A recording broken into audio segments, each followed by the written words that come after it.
Le futur aéroport international de Kigali, actuellement en construction à Bugesera, est un projet d'une importance stratégique majeure.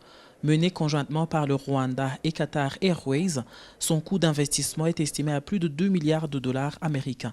L'achèvement des travaux pour la première phase est désormais prévu pour l'horizon 2028. Cet aéroport est conçu pour accueillir dans sa première phase jusqu'à 8 millions de passagers par an, avec une capacité d'extension future portant ce chiffre à 14 millions. Le chantier progresse de manière constante selon les autorités rwandaises. Un partenariat a été scellé avec le Qatar dans le secteur aérien, englobant également la construction du nouvel aéroport, un projet dans lequel nous investissons conjointement. Les travaux progressent bien et nous nous efforçons d'accélérer le rythme afin d'assurer une mise en service rapide et opérationnelle.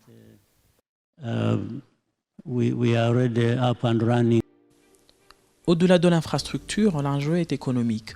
Le Rwanda ambitionne de capter une part croissante du trafic aérien régional, aujourd'hui largement dominé par des hubs comme Addis Abeba en Éthiopie. Grâce à sa position géographique centrale, le pays veut s'imposer comme une alternative crédible en Afrique de l'Est, une stratégie portée notamment par la compagnie nationale Rwandair.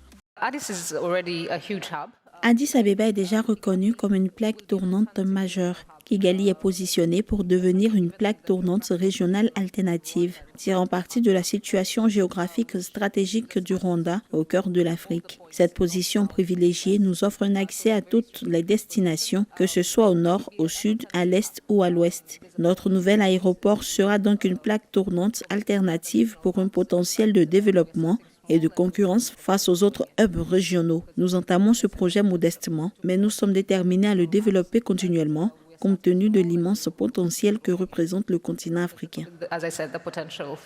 Avec ce projet, le Rwanda mise sur un levier majeur de croissance.